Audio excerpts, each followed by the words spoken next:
GB.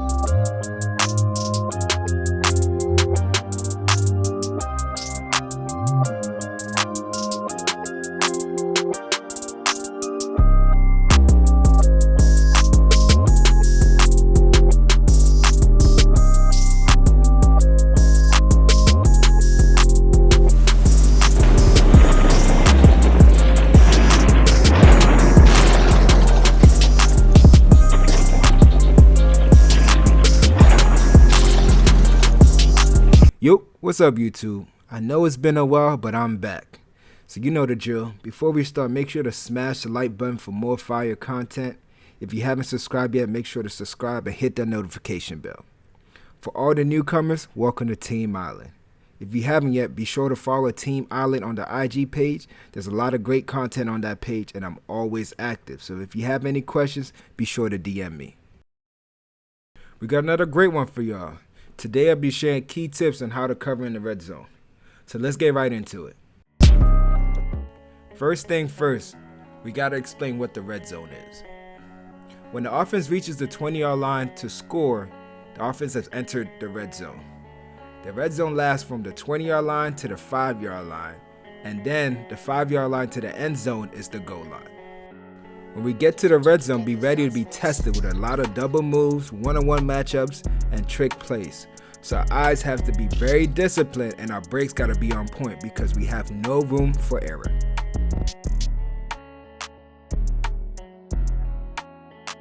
Biggest thing when we get to the red zone, we have to understand the spacing between the receivers and where the ball is lined up. If it's lined up in the middle of the field, far hash, or near hash.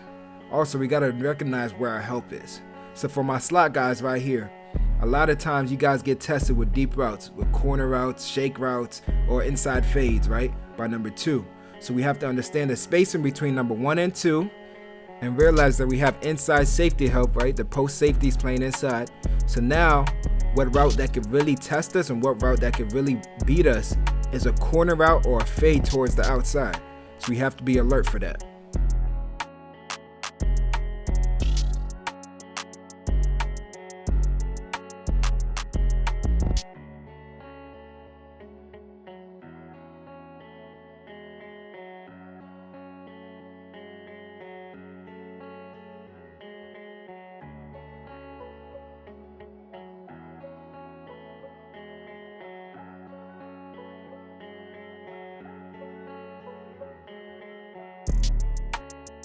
Now, the closer you get to the goal line, the more you're going to see switch routes and pick routes.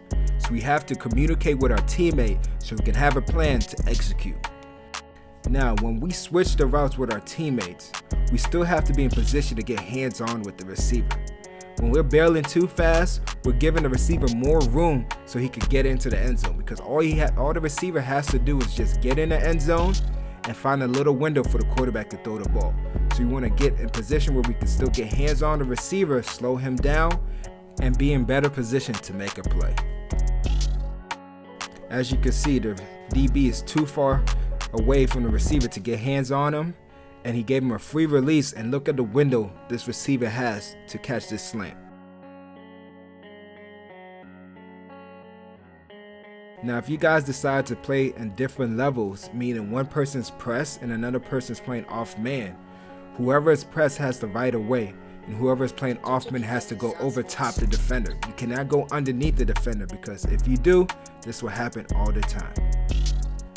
I love seeing great communication. In and in, make the switch, see the quarterback drop underneath, make a play on the ball. Great play right here. Now this one playing on different levels, you see the switch, the corner doesn't back up, right? He's playing downhill, see the switch and drive through the ball and make a play. Now man turn is our friend here. You know, sometimes we could zone turn and still get lucky, but man turn is the safest way to go. And when we're playing man, press man, especially down here, you want to work the sideline. You want to force the receiver close to the sideline and play the hands. Biggest thing is when we play the hands though, we have to get to that receiver, right? Look at the separation between these two right here. And look how big the window is for this fade. Biggest thing, we have to close the gap and get hands on with the receiver before we make a play on the ball.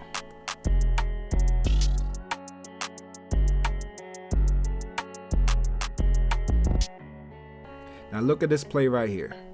Look how close the receiver and DB are. And look how the DB plays the ball through the receiver's hands. Great play right here.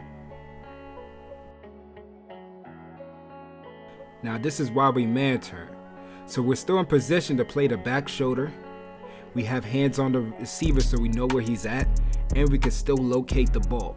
So we're in a good position to do all three of those things, and if we see the ball, we can turn and make a play on it. Make sure to high point the ball. Now when we're playing off man, we can't really back up. We're giving the receiver too much space, right? Now we're not in a position to get hands on the receiver, and we lost our inside leverage, makes this an easy throw. Remember, we have the back end line as our friend. Now when we're pressed, we can't give up a free release, and we cannot open the gate. And look how much of the window, look how big the window is for this receiver to run this inside route. Now when we're running with the receiver and covering him, we have to realize that the receiver is going to end up running out of space eventually. And this is where we want to force the receiver to the back end line, which will be our extra defender. So look how much space the receiver has to catch this ball. Look how close they are to the out of bounds. There's no need for us to panic. This is where we can stay calm, relax, because we know we have extra help, the back line, and we're going to either play the man and play that ball through the receiver's hands, or if we feel the receiver, we could turn and look back for the ball and play the ball.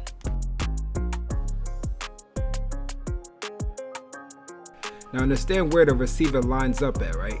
We know the ball is at the near hash, and the receiver's lined up wide. So most likely he's not going to run a fade. So now we got to be patient and stay inside, stay square, and be in position to play that slant. Now whip routes, you can get that from the slot, you can get that from the outside receiver, anywhere. So we have to be ready for those, right? We have to be patient, beat those hips, get hands on the receiver, and make sure we're able to be in position to make a play.